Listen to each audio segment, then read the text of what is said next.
We're starting in chapter 7 today, the first 8 verses. And this is a dream that Daniel had. Now it's interesting, this was in the first year of Belshazzar, king of Babylon. So this is about 10 years previous to the events in chapter 5, and that's when the writing was on the wall. So now we're going back in time, and Daniel is going to give us this dream. And he doesn't do a lot of explaining of exactly what these things represent, which brings us to all kinds of different opinions. And in my reading of people's opinions, it is varied in terms of exactly what empires these beasts represent. Now, I've given you something on page 35 that probably is the mainstream of what these empires are, beginning with the Babylonian Empire, and then the empire of the Persians and the Medes, called the Medo-Persian Empire, followed by the Greek Empire, followed then by the Romans. You can see on that page the Colossus, this man that he saw, and how it appears that there is something connected to that fourth kingdom that has to do with the number 10, because the 10 toes were mentioned previously when the image, the colossal image, was described. Those 10 toes are mentioned specifically, and in this instance, there are 10 horns. Well, that seems interesting, and that even gives more mystery to this vision, because people have different ideas of what those 10 horns, in this case 10 toes previously, represent. Seems to be connected somehow. If you assume that that fourth empire is the Roman Empire, there's something that's connected to that Roman Empire. In the case of the Colossus, it was the mixture of iron and clay, which they don't mix, and so there's fragility in this, in the feet and the 10 toes of that image that was completely destroyed by the kingdom of God. And here it's these horns, and in this case there's one horn that comes up and plucks up the other 3 horns, and this horn is described as having a man's eyes, and it speaks. And so there is something specific here that has to do with a human being. It has to do with the eyes, the intelligence, the understanding, the comprehension, and then the blasphemy that is spoken.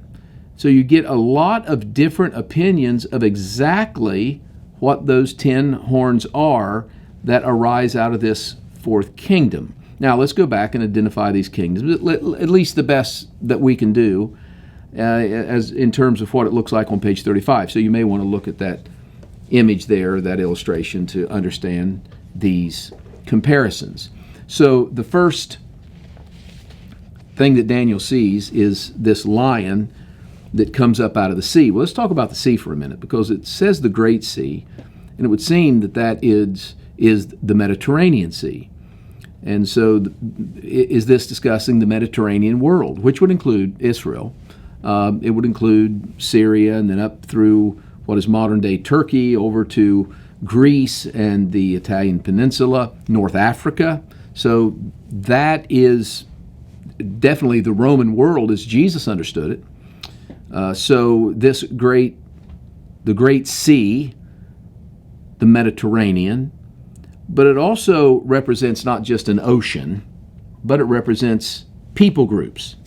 And we see the same kind of imagery in the book of Revelation, which, by the way, if you understand, at least to some degree, the imagery of Daniel and Ezekiel especially, it helps really understand and interpret the book of Revelation. So up out of the Great Sea comes this first beast, and it is a lion.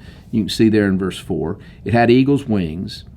I watched until the wings were plucked off, and it was lifted up from the earth to stand on 2 feet like a man, and it was given a man's heart. Well, that seems to be pretty evident, applying to Nebuchadnezzar, because that's exactly what happened to Nebuchadnezzar. He spent 7 years as a beast, but he was raised back up as a man, and God gave him a different heart. And the end of the story, at least in Daniel, of Nebuchadnezzar was him glorifying God. and then we're done with Nebuchadnezzar. So it would seem that great lion with eagle's wings would be indeed Babylon. Well, if that's the case, then what followed Babylon? The Medo-Persian Empire. Interesting. If you look at verse 5, it's this beast that's a bear, and the bear is raised up on one side. What's that mean? Well, one side of his body is stronger or raised up above the other side. Well, if this is the Medo-Persian Empire, it is definitely true that the Persian Empire became greater than the Median Empire, the Medes. And Darius was a Mede, but Cyrus was a Persian. So there is the Medo-Persian, one side or the other, but one side is stronger than the other. So that seems to hold true. And then it had 3 ribs in its mouth between its teeth. 3 ribs. That means it has devoured probably 3 other empires. And if that's the case, then one empire would be the Babylonian Empire, which it devoured. But what would the other 2 be? Well, historians think that maybe one was the Egyptian Empire that was overthrown, and the other was the Lydian Empire, which is modern-day Turkey, and that perhaps those represent those 3 empires. And so we see this bear, and we'll say, okay, that's the Medo-Persian Empire, and it kind of relates to the different metals of the Colossus that we studied earlier. Then the third beast, it comes up, and it's a leopard, and it has 4 wings like a bird. Well, a leopard is the fastest animal in the world, and not only can it run fast, in this case, it has wings, and so it can run. And maybe that is the Greek Empire. Maybe that does represent its formation and its spread across that part of the world under Alexander the Great. And what's amazing is at the end of verse 6, it says that the beast had 4 heads, and dominion was given to it. 4 heads. Well, when Alexander died, he had 4 generals, and his empire was split into 4 different regions of the single Greek Empire. So, in fact, after his death, it did split into 4. So that's pretty interesting. And so if that is the Greek Empire, based upon what we further know about the Colossus, that its legs were legs of iron, and we talked about it being the Roman Empire. So we would consider then verse 7, this 4th beast that is dreadful, terrible, exceedingly strong, huge iron teeth. It was devouring, breaking into pieces, and trampling the residue with its feet. It was different than all the other beasts. So you have this incredible beast that's kind of undescribable that comes up out of the ocean. And well, if that's the Roman Empire, interesting, in verse 28, at the end of the account, he was thinking at the end of the dream, he was considering this horn that came up out of the head of this beast. There were 10 horns, but there was one particular small horn that came up out of its head and displaced 3 others.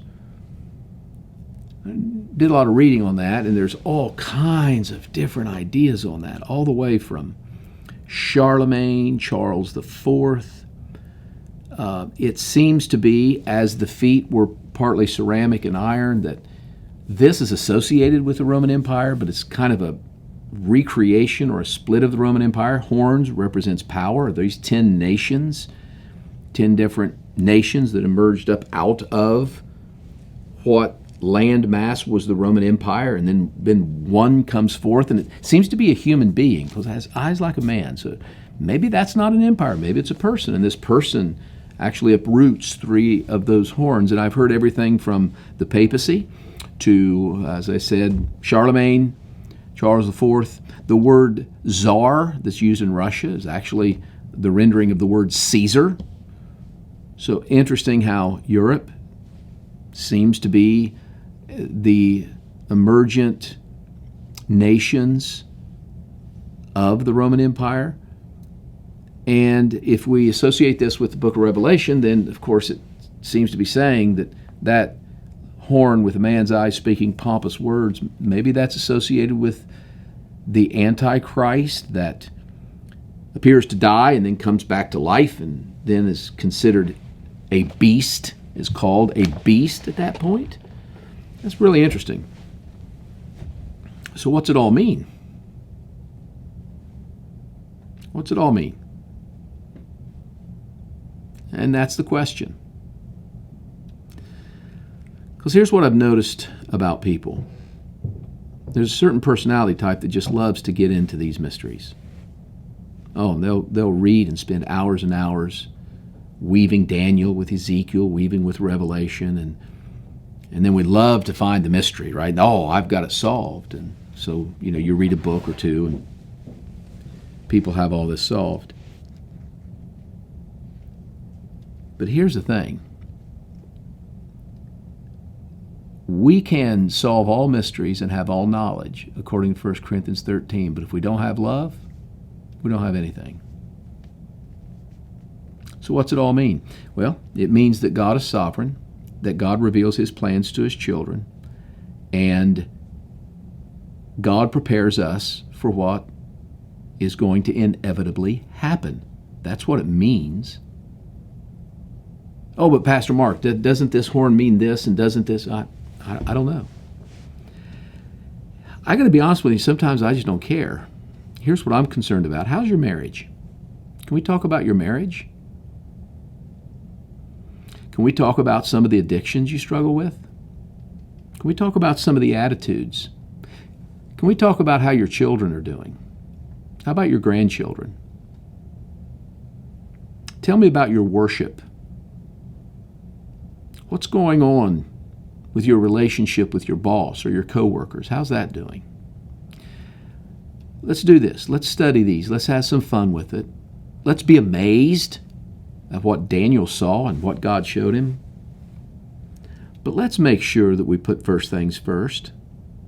Let's make sure that we are godly people with wisdom and compassion in the world but not of the world, but here to extend the kingdom of God to make the world a better place. Because if we get caught up in this, thinking that is what this book is all about, we've missed it. We'll have fun with it. We'll learn the lessons we need to. And I think page 35 probably sums up something that would be at least satisfactory to have some level of interpretation. But the bottom line is God is still God. He reveals these inevitabilities to us for the purpose of giving us comfort and peace and helping us navigate through the world. And the more important thing is, how are your relationships? Are you loving God? Are you walking in holiness, integrity? Are you walking in your purpose? Are you fulfilling the mandates of God? Are you in the world but not of the world? Are you displaying wisdom and compassion to those around you? How's your family? Tell me about those things. Because that's the most important thing. So let's keep first things first.